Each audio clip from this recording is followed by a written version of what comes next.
In late 2025, Canada quietly enforced a major trade action against General Motors and Stellantis, two automotive giants that have long played a central role in the country's manufacturing sector. This move marked a significant moment in Canada's approach to international trade enforcement, but it happened with almost no fanfare or public announcement. There were no press conferences, no heated debates in Parliament, and none of the usual political spectacle that often accompanies such high-stakes decisions. Instead, Canadian officials worked behind the scenes, relying on existing trade rules and established legal frameworks. Their actions caught even seasoned observers in Washington off guard, as few expected such a bold step to be taken so quietly. The background to this action was a series of commitments made by the automakers. In exchange for substantial government support and incentives, GM and Stellantis had pledged to maintain production levels and invest in Canadian facilities, supporting thousands of local jobs.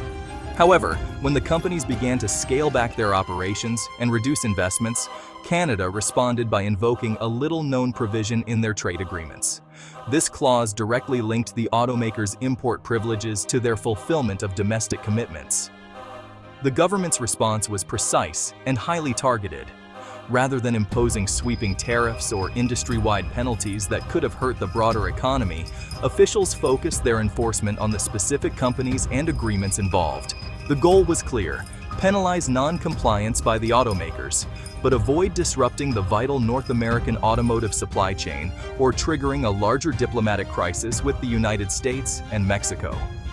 The enforcement was so discreet and methodical that it took weeks for the full impact to become apparent. News of the action slowly surfaced, surprising industry insiders and prompting a wave of analysis in business circles. By keeping the process low profile and focused on the legal and commercial aspects, Canada managed to draw attention to the breach of contract, rather than fueling political drama or public outrage. This case stands as a powerful example that effective enforcement doesn't always require loud gestures. Sometimes the most impactful actions are those taken quietly, with precision and resolve, sending a clear message to all parties involved. The roots of the current automotive dispute stretch back over the past decade, beginning with a series of high-profile agreements between major automakers and the Canadian government. These deals were celebrated at the time, with executives and officials shaking hands over promises that seemed to secure the future of Canada's auto industry. General Motors and Stellantis, two of the world's largest car manufacturers, received substantial financial support and incentives from the Canadian government. In exchange, they committed to maintaining and even expanding their production and investment in Canada, particularly in regions like Southern Ontario, where auto manufacturing is a cornerstone of the local economy. These commitments were not just about business. They were about protecting thousands of Canadian jobs, supporting families, and ensuring economic stability for entire communities. The agreements were seen as a win-win, promising growth and security for years to come. However, as the global auto industry rapidly shifted toward electric vehicles and competition from other countries intensified, both GM and Stellantis began to scale back their Canadian operations. This move was seen as a breach of their original commitments, leaving many workers and officials feeling betrayed. The Canadian government viewed these actions as a violation of public trust and a misuse of taxpayer investment. Officials argued that the automakers had failed to uphold their end of the bargain, putting Canadian jobs and economic stability at risk. In response, automakers insisted that their new investments in other regions and technologies demonstrated ongoing commitment to innovation and the future of the industry.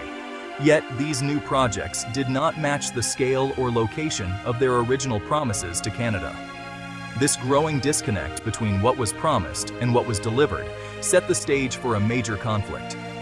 Would Canada accept broken promises and lost jobs, or would it take action to enforce the original terms of the agreements? The outcome of this dispute would not only impact the future of Canada's auto industry, but also redefine what corporate accountability means in an era of rapid change and global competition. Instead of embarking on the lengthy and often contentious process of drafting entirely new legislation, Canadian policymakers took a different route, one that was both clever and efficient. They turned to the existing framework of the CUSMA trade agreement, specifically focusing on its detailed automotive rules of origin, which had already been negotiated and agreed upon by all parties. Under these rules, automakers were only allowed to import vehicles into Canada duty-free if they could prove that a significant portion of the vehicle's value was produced domestically, meeting strict production benchmarks set out in the agreement. When GM and Stellantis failed to meet these requirements, they automatically lost access to a portion of their valuable duty-free import quotas, putting them at a competitive disadvantage. Any imports above the newly reduced quota were no longer exempt. Instead, they faced a steep 6.1% tariff, a penalty that was already built into the system, requiring no new laws or public debate. This method was not only legally robust and difficult to challenge in court, but it also shielded the government from accusations of overt protectionism, since it simply enforced existing international agreements. Enforcement was handled discreetly, through routine administrative channels, without the need for press conferences or public statements, keeping tensions low. The action was narrowly focused, affecting only the companies that failed to comply, and thus avoided sparking a broader trade dispute with other automakers or trading partners. In the end, it was a masterclass in leveraging the fine print of trade policy as a powerful tool for industrial strategy, demonstrating how existing agreements can be used to achieve national objectives with precision and minimal controversy. The financial hit for GM and Stellantis was immediate. They had to either absorb new tariffs on imported vehicles or cut imports, both costly options. This meant slimmer profits or fewer cars on Canadian lots, hurting sales and market share. The disruption forced a rethink of their Canadian strategies, while competitors in compliance faced no such hurdles. The message was clear: government commitments are enforceable with real financial consequences. Dealers and suppliers also felt the ripple effects, facing uncertainty and supply challenges. The impact extended far beyond corporate balance sheets, reshaping the company's entire Canadian ecosystem. Canada's approach contrasted sharply with the U.S.'s broad, confrontational tariffs under the Trump administration. While the U.S. imposed sweeping measures affecting entire industries, Canada's action was precise, targeting only the companies that broke their agreements. The legal basis was contractual non-compliance, not national security. This minimized collateral damage and diplomatic fallout. Canada enforced rules quietly, through bureaucracy, not political theater. The U.S. used trade policy for geopolitical leverage. Canada used it for regulatory accountability. By acting within the CUSMA framework, Canada reinforced the value of a rules-based order. It was enforcement from within the system, not an attack on it. Canada's model is now seen as a beacon of stability in global trade. By relying on established rules, the government created predictable consequences for non-compliance, something businesses value. Unlike broad tariffs that punish everyone, Canada's targeted action affected only the violators. This precision made enforcement more effective and defensible. Other countries are watching, seeking ways to hold multinationals accountable without sparking trade wars. Embedding enforcement in trade agreements creates a self-enforcing system, reducing the need for political intervention. This approach boosts Canada's credibility as a reliable partner and magnet for investment. Clear, fair rules attract companies willing to make long-term commitments. Canada's action signals a shift in how governments deal with multinationals. For years, corporations moved jobs and investments freely, chasing the best deals.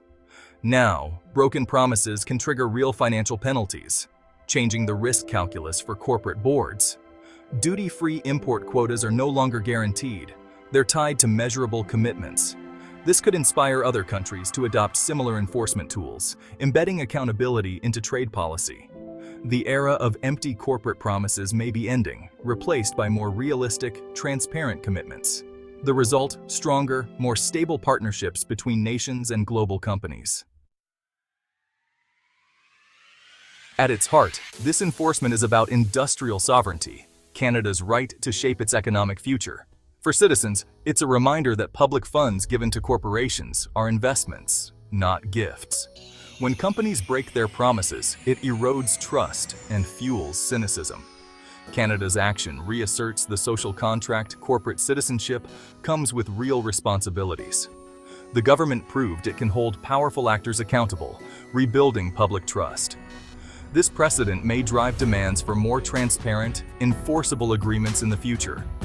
Citizens will expect clear benefits and consequences tied to government support. Industrial policy becomes a strategic investment in the nation's future, not a corporate handout. Canada's action offers a new blueprint for global trade enforcement. It shows nations can protect their interests and enforce accountability without resorting to trade wars. Embedding enforcement in trade agreements makes compliance self-policing and less political. This model balances firmness with subtlety, enforcement with a scalpel, not a sledgehammer. As global competition intensifies, more countries may adopt this approach. The future of trade enforcement may be defined by quiet, diligent rule application, not loud pronouncements. In global trade, the most effective moves are often the quietest.